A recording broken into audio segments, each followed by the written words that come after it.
আসসালামু আলাইকুম প্রিয় বন্ধুগণ, আজকে আপনাদের মাঝে নতুন একটা কাজ নিয়ে চলে আসছি। একটি ঢোল বক্স। প্রিয় বন্ধুগণ, আপনাদের দেখাবো যে এই ঢোল বক্সটা কিভাবে মেরামত করতে হয় আর কি সমস্যা।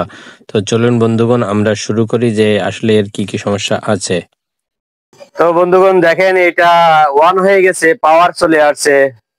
ওয়ান হয়েছে, পাওয়ার চলে আসছে, ক্লিয়ার দেখা যাচ্ছে, কিন্তু এর যে ইনপুট যে কর্ড যে ফোনে বা আহ, যে কোনো সাউন্ডের জন্য যে ইনপুট কর্ড, এখানে কিন্তু কোনো সিগন্যাল নাই।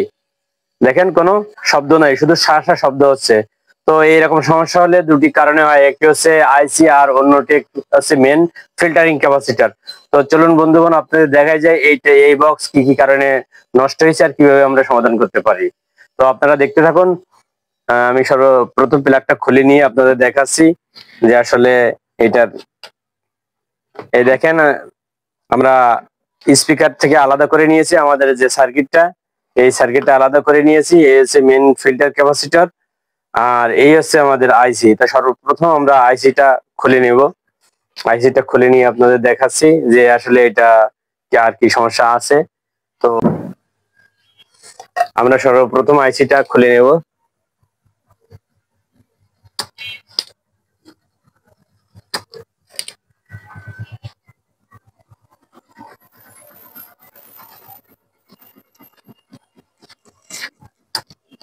তো বন্ধুগণ, আমরা আইসিটা খুলে নিয়েছি। দেখেন KA2206B।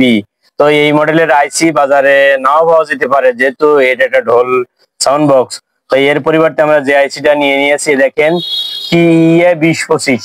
TEA2025, এই TEA2025 এই আইসিটা লাগালে কিন্তু কাজ হয়। এইটা বাজারে অনেক সময় পাওয়া যায় না, যেহেতু এটা চাইনিজ একটা ব্র্যান্ড। তো আমরা এই TEA2025 আইসিটা আপনাদের সংযোগ দিয়ে আপনাদের দেখাচ্ছি। বন্ধুগণ, আমরা যে আইসিটা নিয়ে নিয়েছি 2025। তো আইসিটা ফিটিং করার আগে মাদারবোর্ডের লক্ষ্য রাখুন, একদিকে একটা ডট চিহ্ন আছে, এই যে একটু কাটা আছে, এবং আইসির মাথায় একদিকে একটু কাটা চিহ্ন আছে। তো এই কাটা চিহ্নের সাথে কাটা চিহ্ন মিলাই লাগাইলে কিন্তু আমাদের সোজা দিক লাগানো হয়ে যাবে। তো উল্টো দিক লাগাইলে কিন্তু আইসিটা নষ্ট হয়ে যেতে পারে।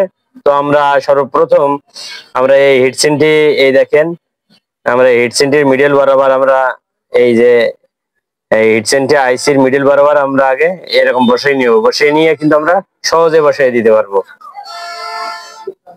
তো বন্ধুগণ, আমরা হিটসিন এবং আইসি কিন্তু বসিয়ে নিয়েছি। এবার আমরা এই পাশটা সোল্ডারিং করে দিচ্ছি। তো আমরা সুন্দর করে সোল্ডারিং করে নেব যাতে লুজ কানেকশন না থাকে।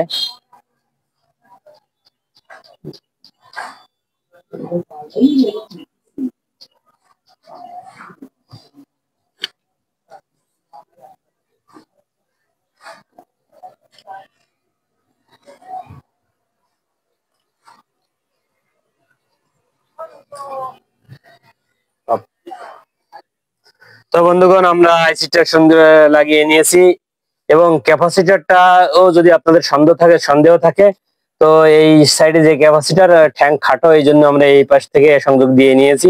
যদি ক্যাপাসিটর নষ্ট হয় তাও কিন্তু এরকম হতে পারে। তো আপনাদের যদি ক্যাপাসিটরের সমস্যা হয় তাও আপনারা চেঞ্জ করে নিতে পারেন একবারে। তো আমরা ক্যাপাসিটরটা চেঞ্জ করলাম না।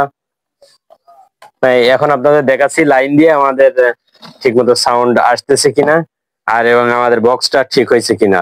তো বন্ধুগণ, দেখতে থাকুন যে আসলে আমাদের এখন সাউন্ড আসতেছে কিনা, আর আমাদের বক্সটা ঠিক হয়েছে কিনা। আপনাদের এখন ঠিক হয়ে গেছে, তো আপনারা ঠিক করতে পারবেন।